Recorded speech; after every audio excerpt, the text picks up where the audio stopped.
김천 혁신도시 조성 5년여 만에 드디어 첫 공공기관인 우정사업 조달사무소가 입주를 마치고 업무를 시작했습니다. 내년까지 12개 이전 공공기관 가운데 10개가 속속 입주할 김천 혁신도시. 혁신도시 성공을 위한 과제를 알아봅니다. 박근혜 정부 경제정책의 개념을 정립한 김종인 전 새누리당 행복추진위원장이 창조경제가 중소기업 발전을 이끌 것이라고 강조했습니다. 1600년 전 신라시대의 기마무사가 입었을 것으로 추정되는 갑옷이 4년의 복원 과정을 거쳐 공개됐습니다. 네, 여러분 안녕하십니까? 대구 경북 소식 전해드립니다. 김천 혁신도시가 조성되기 시작한 지 5년여 만에 드디어 첫 공공기관이 입주를 마치고 업무를 시작했습니다. 내년까지 전체 12개 이전 공공기관 가운데 10곳이 입주할 예정입니다. 이상석 기자가 보도합니다. 지난 2007년 9월 김천 혁신도시 기공식을 가진 지 5년여 만에 우정사업조달사무소가 김천에 둥지를 틀었습니다.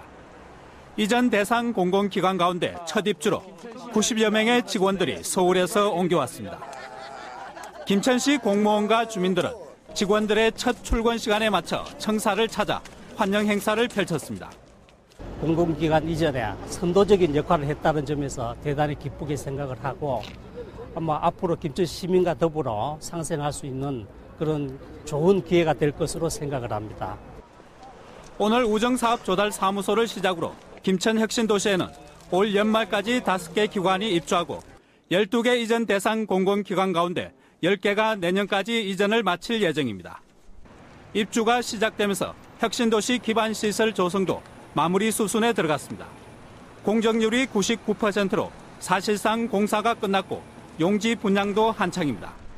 혁신도시가 당초 계획대로 추진되면 인구 2만 6천 명 규모의 새로운 도시가 생깁니다. 여기에 연간 방문객만 45만 명, 경제 효과가 1조 원에 이를 것으로 추산되고 있습니다. 우리 김천은 물론이고 경상북도 전체의 어떤 발전에 영향을 끼치는 어떤 새로운 도시로서의 역할을 다하게 되기를 그렇게 기대를 하고 있습니다. 공공기관 이전이 본격화됨에 따라 국토균형 발전과 지역경제 활성화의 거점 도시 역할을 하게 될 혁신도시에 대한 기대감도 점점 커지고 있습니다. MBC 뉴스 이상석입니다. 네, 김천 혁신도시에 거는 장밋빛 전망을 현실화하기 위해서는 넘어야 할 산도 많습니다. 기업 유치와 정주 여건이 가장 중요한 숙제입니다. 계속해서 박재형 기자가 보도합니다. 혁신도시의 공공기관만 이전해선 성공할 수가 없습니다. 이전 공공기관과 관련된 산학형 클러스터를 구축해 시너지 효과를 내야만 제대로 된 성과를 기대할 수 있습니다. 관련 기업과 연구소 유치가 핵심인데 비싼 땅값이 걸림돌입니다. 김천 혁신도시 클러스터 용지의 분양가는 3.3제곱미터당 149만 원, 인근 산업단지보다 서너 배 정도 비쌉니다. 이 때문에 지금까지 클러스터 용지 34만 제곱미터의 3%만이 분양됐고 찾는 이도 거의 없습니다. 한 서너 배 정도 비싼 걸로 알고 있는데 이 가격을 현실적에 맞게 분양을 하기 위해서는 우리 시에서만 할 수 있는 일은 아니라고 보기 때문에 경상북도 그다음에 정부 측과 강력하게 요구도 하고. 혁신도시 내 초등학교 건설 공사 현장, 교육청의 서툰 행정 탓에 착공이 늦어져 내년 초 개교 여부가 불투명합니다. 이번에 입주한 우정사업조달사무소 직원은 90여 명, 이 가운데 가족과 함께 온 직원은 서너 명으로 채 5%도 안 됩니다. 교육 문제가 가장 큰 걸림돌이었습니다. 이주하시는 그 직원분들에 대한 정주 여건 선결이 우선이라고 생각합니다. 그와 더불어 교육 여건도 같이 충족이 됐으면 더 빨리 혁신도시가 안정화되지 않을까 그렇게 생각합니다. 교육뿐만 아니라 문화, 의료시설 같은 우수한 정주 여건 확보도 혁신도시의 조기 정착을 위해선 시급하게 해결돼야 할 필수 과제입니다. 김천 혁신도시의 공공기관 이전은 시작됐지만 이런 과제들을 잘 해결해야만 혁신도시의 성공을 이뤄낼 수 있을 것입니다. MBC 뉴스 박재영입니다. 한편 대구로 이전할 공공기관 가운데 하나인 소방방재청 중앙119 구조단이 오늘 달성군 구지면 대구 국가산업단지에서 안전기원제를 지내고 본관과 종합훈련타워, 순환구조훈련장, 항공대, 인명구조견센터 등으로 구성된 청사 건립을 시작했습니다. 중앙 119 구조단은 대형 특수재난사고 대응과 국제구조활동을 위해 지난 1995년에 설립됐고 비행 안전을 위해 대구 국가산업단지에 청사를 짓습니다. 독도 영유권 주장 등 일본의 도발이 계속되고 있지만 독도 영토 대책 사업 가운데 상당수가 진전을 보지 못하고 있습니다. 경상북도의 독도 사업 가운데 독도 입도 지원센터 건립과 독도 방파제 건설, 울릉도 독도 생태체험관 건립은 올해 관련 예산을 전혀 확보하지 못했습니다. 이 사업들은 이번 추경에도 들어있지 않아서 추진 여부마저 불투명한 상태입니다. 박근혜 정부의 경제정책 핵심 개념을 정립한 김종인 전 새누리당 행복추진위원장이 오늘 대구를 방문했습니다.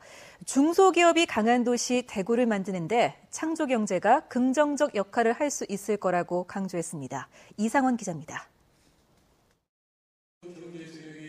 오늘 대구에서 열린 중소기업 관련 세미나에 참석한 김종인 전 새누리당 행복추진위원장은 대기업의 탐욕에서 비롯된 각종 전횡이 경제는 물론 사회 모든 부분을 왜곡시키고 있다고 지적했습니다.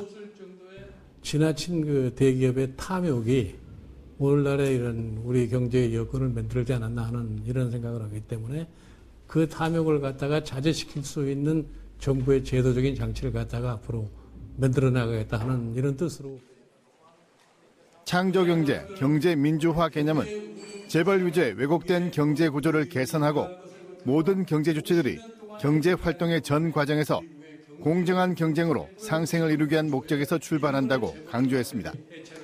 대기업만 어떤 창조를 하는 게 아니고 개인, 중소기업 이거 다 창조를 할 수 있는 사람들이기 때문에 이 사람들이 제대로 어떠한 소위 그 시장 개척이나 상품 개발이나 생산 방법의 개혁이나 이러한 것을 할 수 있는 여건을 갖다 확보해 주는 것이 창조 경제를 지향하는 가장 선결 과제가 아닌가. 김 전 위원장은 중소기업 발전을 위해 가장 중요한 것은 중소기업 대통령을 자처한 박근혜 대통령의 의지이며 자신은 박 대통령의 의지와 추진력이 확고하다고 믿고 있다고 밝혔습니다. 대구는 중소기업이다를 주제로 대구시 의회와 중소기업 법률지원센터가 연 오늘 세미나에서 중소기업의 중요성이 강조됐습니다. 우리는 중소기업으로 가야 됩니다. 중소기업, 굳건한 중소기업을 토대로 대기업이 대구에 투자할 수 있는 계기가 마련되는 것이라고 생각합니다. 또 중소기업을 성장시키기 위한 정부 차원의 특별기구 설치 등 다양한 의견들이 제시됐습니다. MBC 뉴스 이상훈입니다. 영주댐 공사 이후 하천수가 탁해지면서 일부 주민들이 수자원 공사가 공급해주는 식수에 의존하고 있습니다. 게다가 하상이 자꾸 낮아져 농업용수 공급에도 어려움을 겪고 있습니다. 이호영 기자가 보도합니다. 영주시 병원면 용혈 1, 2 미림마을. 영주댐 바로 밑에 위치한 이 마을은 집집마다 수자원 공사가 지급한 수돗물이 상자째로 쌓여 있습니다. 댐 공사 이후 상수도로 사용하던 마을 앞 하천에 물이 오염되면서 식수로 부적합해지자 수자원 공사가 수돗물을 공급한 겁니다. 냄새가 나가지고 헌천물이 전체 내려오는 게 헌천물이 나와서 물을 먹으니까 냄새가 색상이 나는 게 부어물이 나오니까 못 먹고 있어. 마을 앞 하천의 하상이 댐 공사 이전보다 1.7m 정도 낮아졌습니다. 하상이 낮아지면서 하천은 자갈밭으로 변했습니다. 하상이 낮아지면서 농업용수를 끌어올리던 하천 옆 양수장에도 문제가 생겼습니다. 댐 공사로 상류로부터 모래가 공급되지 않은 데다 있던 모래도 빠지면서 하상이 낮아졌고 조만간 하천 안에 묻힌 집수정이 드러날 지경에 이른 겁니다. 석천이 나타난다고 봐야지. 이렇게 된다면은 석천이 지금도 현재 석천이잖아요. 백사장이 없었잖아요. 우리가 어릴 때는 백사장이 있었는데. 수자원 공사 측은 이에 대해 하천 두 곳에 돌로 만든 임시보를 설치하고 완전 개발 등을 계획 중에 있다고 밝혔습니다. 공사 중에는 저희들이 돌거나 해서 어느 정도 그 유실되는 걸 좀 줄이고 장기적으로는 시에다 건의했습니다. 그 연구보를 반영을 해서 해달라. 농민들은 모내기 등 다음 달부터 농업용수가 긴급히 필요하지만 물 부족이 불가피할 것으로 우려하고 항구적인 보설치 등 조속한 대책을 촉구하고 있습니다. MBC 뉴스 이호영입니다. 지방분권 개헌 국민행동은 안전행정부가 제출한 지방분권 특별법안을 분석한 결과 지방분권 추진기구를 구성하는 데 있어 지방은 소외되는 등 심각한 문제점을 갖고 있다고 밝혔습니다. 이에 따라 실질적인 지방분권 추진기구 구성과 지방정부의 정책 입법권 강화 등을 내용으로 하는 입법 청원 운동을 추진하기로 했습니다. 민주통합당 대구시당은 오늘 논평을 내고 현우석 경제부총리가 최근 투자를 가로막는 불합리한 규제가 기업의 발목을 잡아서는 안 된다며 수도권 규제를 대폭 풀어보려 한다는 발언과 관련해 지방분권과 국가균형발전이라는 시대적 과제를 포기하는 듯한 인식을 드러냈다며 강력히 규탄했습니다. 민주통합당 대구시당은 정부가 수도권 규제 완화와 관련한 움직임을 보인다면 대구 시민들과 함께 강력한 저항에 나설 거라고 밝혔습니다. 네, 1600년 전의 갑옷은 어떤 모습일까요? 신라시대 기마무사의 갑옷이 일부 복원됐는데 이전에 알던 것과는 다른 모습이라고 합니다. 이 소식은 김병창 기자가 소개합니다. 빨간 깃털 장식을 한 원뿔 모양의 긴 투구, 1270개의 작은 철조각을 촘촘하게 가죽으로 엮었습니다. 국립경주문화재연구소가 4년 동안의 복원 작업을 거쳐 공개한 1600년 전 신라시대 기마무사의 비늘 갑옷입니다. 갑옷은 목가리개와 몸통 치마 등으로 나뉘어져 있는데 특히 목을 감싸듯이 안으로 휘어진 목가리개는 지금까지 널리 알려진 것과는 완전히 다른 모양입니다. 팔형이 아니라 안으로 외반하면서 밑부분만 살짝 밖으로 꺾이는 형태로 지금까지 출토된 적이 없는 게 큰 특징입니다. 삼국시대 갑옷을 원형에 가깝게 복원한 것은 이번이 처음입니다. 고구려 고분벽화에서 보이는 계마무사의 모습을 잘 보여주는, 실물로서 잘 보여주는 자료입니다. 하지만 팔과 다리 부분은 아직도 복원을 하지 못했습니다. 연구소는 앞으로 같은 장소에서 출토된 말 갑옷과 함께 정리 작업을 마무리하고 재현품을 완성해서 공개할 예정입니다. 비늘 갑옷은 지난 2009년 경주 쪽샘지구 신라 고분에서 출토됐습니다. MBC 뉴스 김명창입니다. 대구 고용노동청은 다음 달 1일 근로자의 날은 정부가 법으로 정한 유급 휴일이기 때문에 사업주는 근로기준법에 따라 휴무를 보장하고 하루분의 임금을 지급해야 한다고 밝혔습니다. 이는 경비원 같은 감시 근로자에게도 보장되는 권리로 만약 일을 한다면 사업주는 평일 근무에 비해 150%의 임금을 더 지급해야 한다고 설명했습니다. 유급 휴일이나 가산 임금을 보장받지 못한 근로자는 노동청에 민원을 제기해서 구제받을 수 있습니다.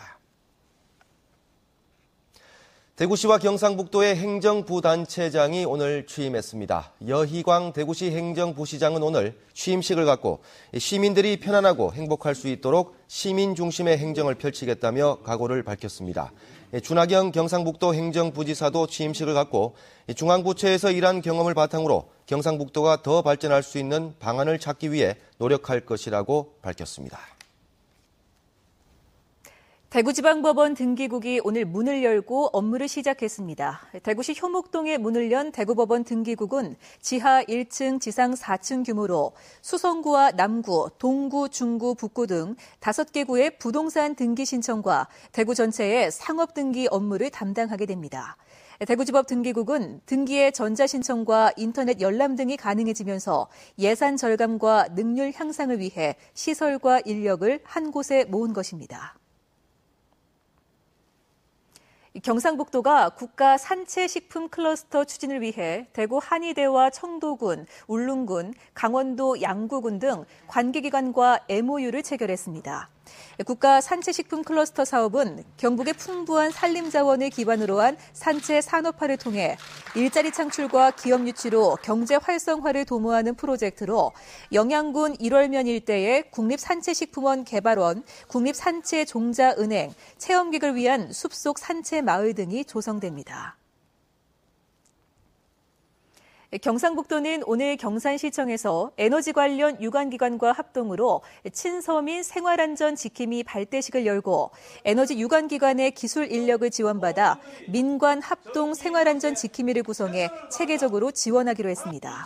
올해는 경북도 내 750가구를 대상으로 도민을 위한 생활에너지 안전 서비스를 지원합니다. 지난 25일부터 나흘 동안 펼쳐진 제10회 영천 보현산 별빛 축제에 5만여 명의 관람객이 찾은 것으로 집계됐습니다.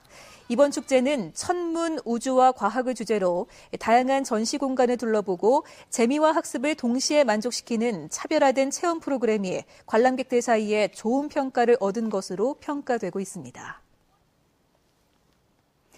다음 달 경북 일원에서 열리는 전국 생활체육 대축전 홍보대사에 삼성 라이온즈 출신 양준혁 해설위원과 안동 출신의 태권도 올림픽 금메달리스트 환경선 선수가 위촉됐습니다. 네, 지금까지 대구 경북 소식 전해드렸습니다. 시청해주신 여러분 고맙습니다.